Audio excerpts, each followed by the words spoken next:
Okay, so we're gonna try this. I've never done this before, and I was recently gifted some products to talk about, um, and I've been really thinking about how I was gonna go about doing this. So I am not going to name the company, and I'm gonna give my honest opinion. Um, I will show some of their products. It's not gonna be all bad, but I just think they picked the wrong person to talk about their products. Plus, they didn't really offer me anything uh, to do the review. So, because of that, I'm gonna keep them nameless. Alright, well, let's just get into it then, huh? Now, there's a couple of good ideas here, but they generally don't work with my routine and my plan because it's not how I get down. So they do have these. I'm not gonna show the front of the package, but they have these little pods that you would drop in a to-go cup for like whey protein. Now, it's a great idea, especially if you're on the run or you need to get protein in and if you haven't had any type of protein in. Personally, I would rather stick to eggs, milk, or animal protein. It's generally your best sources of bioactive, digestible protein. Whey protein, there's too many variables, and not everybody digests whey protein the same way. The National Institute on Health states that a person that can digest protein, this dog, person that can digest protein on a good whey product would be anywhere from 80% bioavailability, which is still not as high as milk, animal proteins, or eggs. And then there's the individual who will not be able to digest animal protein, and that whey protein. And that whey protein is only going to be bioactive for that type of individual based on genetics at about a 16% on a good product. No, excuse me, 10%. 10% on a good quality product for a person not genetically tuned to digest whey protein.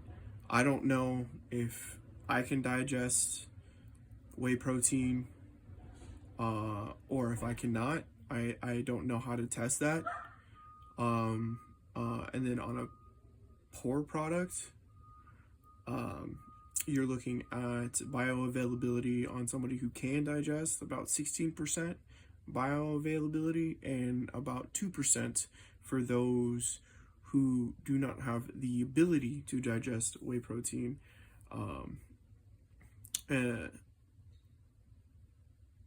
Yeah, so I don't know if I am a whey protein person as far as my body and genetic composition.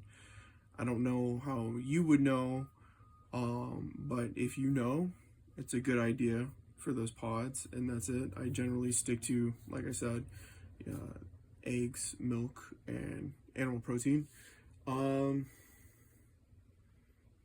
With that said, that also kind of eliminates, I'm not going to show the front of the package because I do not want them to know this. Their whey protein bar, it's essentially just a candy bar. And it's only rated at 20 grams of protein. So you do the math, at 2% on 20 grams of protein. If you're the worst of the worst, depending on the quality of the protein, I'm sure it's not the worst quality protein, but even that, you're only still getting 80% on that, which is probably about 16 grams of protein if it's a good quality protein and you are a bioactive whey protein digesting machine, but I have no idea how to tell if I am or not.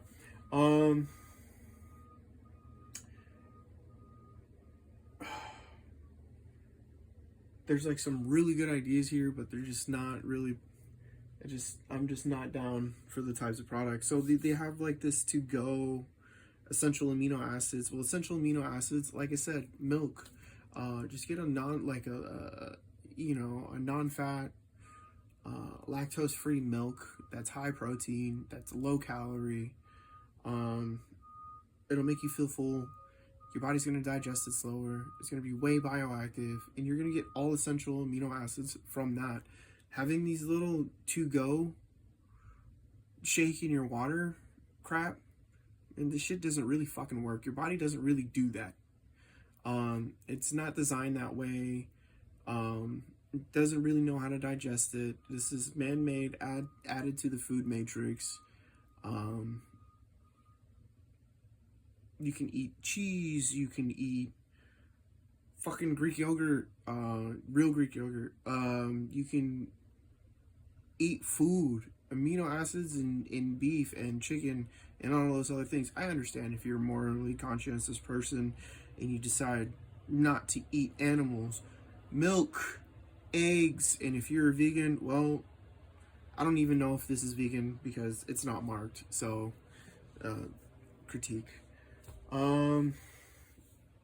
They have a Moro blood orange product, and it's about 400 milligrams of blood orange extract. Zero caffeine. It is shown to increase immune systems, and it might increase performance. I guess if you're a caffeine sensitive person, that's an option for you. Like I said, I don't want to show the front of the product because I don't want to shout out this company. They didn't give me a dime. They just gave me free stuff I don't use. Sorry. But generally, performance is shown to increase with caffeine, energy levels, and everything skyrockets. That's actually feasible. Now, with this Moro blood orange dillabob, I don't know enough research on it. I'm sure it works. I don't know it's a degree, but if you're a caffeine sensitive person, that's not an option. There's an option. And it's blood orange, so it might be vegan. That's not on this package either.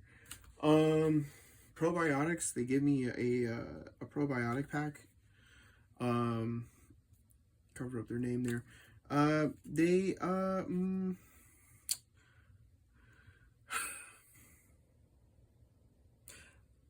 There's an iffy thing about probiotics. The only probiotic that is actually shown to work is probably kefir. I know, I'm just a random fucking guy. Kefir has been shown to increase testosterone by adding essential bacteria to your microbiome, to your gut microbiome. And even at that, kefir is 1 glass or 1 cup a day for 30 days to show any type of increase. Now, granted, it's not going to be anything spectacular, but I think that would be, generally speaking, more beneficial than a probiotic pack. Probiotics, there's an iffy thing there. I mean, essentially just watch your diet, eat the right stuff, avoid the bad stuff. It's okay to have fun food once in a while. I even do it, but I wouldn't go too deep into the probiotic. I think it's just a very useless thing. I would get most of your probiotics from a good, healthy diet and proper nutrition. Yeah, so that's full of shit. Now, there are a couple of things that might actually be useful. Let's save those for last. They have little men's multivitamin packs, but there's a host of companies of multivitamins and stuff like that. They did say that they were certified in what was their certification practice that they used? NSF or whatever, so they are third-party tested, but I mean, I'm pretty sure there's other brands that are out there that you would prefer. That also happens. Like I said, like I do have, I mean, out of anything that they gave me, I'd probably use some of this. You know, Min's multivitamin. That's cool. There's a concentrated fruits and vegetables tablet, but there's no list of saying what concentrated fruits or vegetables are in that tablet. I mean, I eat a kale salad. You know, sun-dried mangoes. So I kind of already have that on lockdown. The Omega soft gel, I would probably take. My omega-3s, I don't take fish oils. I like to do walnut oil. It's the same. And it doesn't taste like fish. You know, vitamin C tablet. Okay. That's in there. And then there's just I guess, a smaller version of that. It's like a twice a day. Yeah, I didn't want to do like some fucking bullshit where they were gonna be like, oh, they gave me stuff. I'm not gonna shout out your company. You gave me a bunch of shit I don't fucking use. And I know it's not the review you fucking wanted, but it's the review you fucking get. So, have fun. Yeah. I mean, there's some good ideas here. It's not all terrible, but it's the same routine shit. You know. I would do it different.